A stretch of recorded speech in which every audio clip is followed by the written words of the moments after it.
एक बार फिर से बहुत स्वागत है आप सभी का। जी राजस्थान देख रहे हैं आप, मैं हूं आपके साथ दीपिका सिंघल। 11 फरवरी को राजस्थान का बजट पेश किया जाना है। बजट को लेकर हर आम खास काफी ज्यादा उत्साहित नजर आते हैं।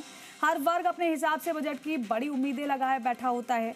ऐसे में सवाई माधोपुर के युवाओं से जी राजस्थान ने बजट पर जानने की कोशिश की है कि वो क्या चाहते हैं। देखिए, प्रदेश सरकार द्वारा 11 फरवरी को विधानसभा में बजट प्रेषित किया जा रहा है, प्रस्तुत किया जा रहा है। बजट को लेकर सवाई माधोपुर की आम जनता, खास जनता के साथ साथ ही अधिकारी, कर्मचारी और युवा वर्ग क्या कुछ सोच रखते हैं, क्या कुछ उनकी डिमांड है, जानने की कोशिश करते हैं सवाई माधोपुर के युवाओं से।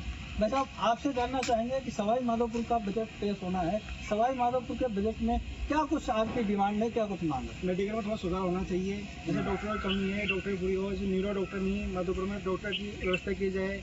जैसे सुबह से शाम हो जाती है, एक्सरे ढंग से नहीं हो पाते, कई जांचें होती नहीं है, बाहर भेजते हैं, तो उनको बंद किया जाए और जांचें अंदर किया जाए और एक्सरे थोड़ा फास्ट कराया जाए, जिससे पब्लिक को परेशान न हो। और कई जो डॉक्टर की कमी है, जैसे न्यूरो का डॉक्टर नहीं है, ऑर्थोपेडिक अच्छे नहीं है, जो बाहर रेफर करते हैं उनको रेफर नहीं किया जाए और यहीं इनका इलाज कराया जाए। मतलब प्राथमिक तौर पर कह सके चिकित्सा के क्षेत्र में बहुत कुछ जरूरत आपको अभी काफी होती है एक्स्ट्रा टाइम कि जैसे पेशेंट परेशान नहीं हो और उनको राहत मिले। सर आपसे जानना चाहेंगे कि क्या जरूरत है सवाई माधोपुर को इस बजट से?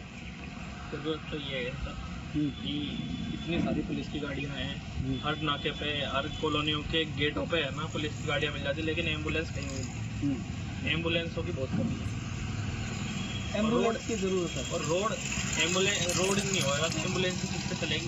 रोड ही नहीं है, सब जगह टूटे पड़े, इधर गड्ढा। ये देखो मीना कॉलोनी के सामने इतना बड़ा गड्ढा है, मेरी गाड़ी का चेचिस टूट गया।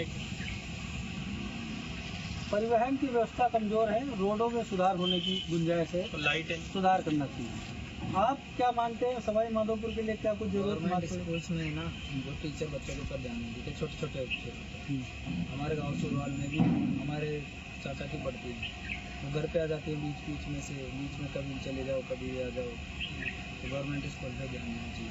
मतलब शिक्षा के क्षेत्र में गवर्नमेंट स्कूलों पे सरकार की नज़र होनी चाहिए। अभी एक बड़ा हादसा हुआ था भीलवाड़ा में, तो ऐसा कोई हादसा नहीं हो, इनको लेके भी मतलब कोशिश होनी चाहिए कि बिल्डिंग जो है स्कूल की वो अच्छी अवस्था में होनी चाहिए। आप बताएं सुरेंद्र जी, आप क्या कुछ डिमांड है, आप क्या समझते हैं सवाई माधोपुर के लिए किस तरह की जरूरतें होनी चाहिए पूरी?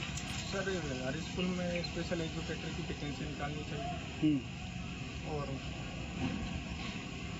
मतलब विशेष बच्चों के लिए विशेष शिक्षकों की आवश्यकता है, प्रत्येक स्कूल में ऐसी व्यवस्था होनी चाहिए। मैडम आप बताओ, सवाई माधोपुर की अगर बात करें तो बजट सेशन में आपको क्या कुछ उम्मीद है, क्या कुछ आपके समझ में आती है, क्या कुछ जरूरत है? शिक्षा अच्छी होनी चाहिए और रोजगार बढ़ना चाहिए। और मतलब जिन लड़कियों को बाहर नहीं जा सकती, लड़कियाँ पढ़ाई करने के लिए दूर देश में नहीं जा सकती, बाहर नहीं जा सकती है, तो सवाई माधोपुर में ऐसे कॉलेज या फिर ऐसे डिग्री लाई जाए तो ताकि लड़कियाँ सवाई माधोपुर में रहकर भी पढ़ाई कर सकें। अगर शिक्षा के साथ साथ अगर बात करें महिलाओं की, लड़कियों की सुरक्षा के, तो सुरक्षा की दृष्टि से अगर बात करें तो क्या डिमांड आपकी, क्या कुछ होना चाहिए यहाँ महिलाओं और लड़कियों के लिए? जैसे हम बाहर निकलते हैं तो लड़कियों को परेशानी होती है, कुछ लड़के छेड़ने लग जाते हैं, तो इस वजह से लड़कियां बाहर निकल नहीं पाती। लड़कियों को निकालने के लिए बहुत उम्मीद करके निकालते हैं लोग। तो क्या कुछ होना चाहिए? पुलिस कमजोर पड़ रही है या फिर और कुछ नए नियम बनने? यहाँ से पुलिस ना तो ध्यान देती है, ना ही परेशान, और ज़्यादा परेशानी होनी पड़ती है। शिक्षा और चिकित्सा के साथ साथ एजुकेशन में भी सवाई माधोपुर को काफ़ी कुछ उम्मीदें हैं। आने वाला बजट 11 फरवरी को विधानसभा में पेश किया जाएगा, ऐसा अनुमान है लोगों को, ऐसा अंदाजा लगाया जाता है कि सवाई माधोपुर के लिए भी कई सौगातें सामने आएंगी। अरविंद सिंह, जी मीडिया, सवाई माधोपुर।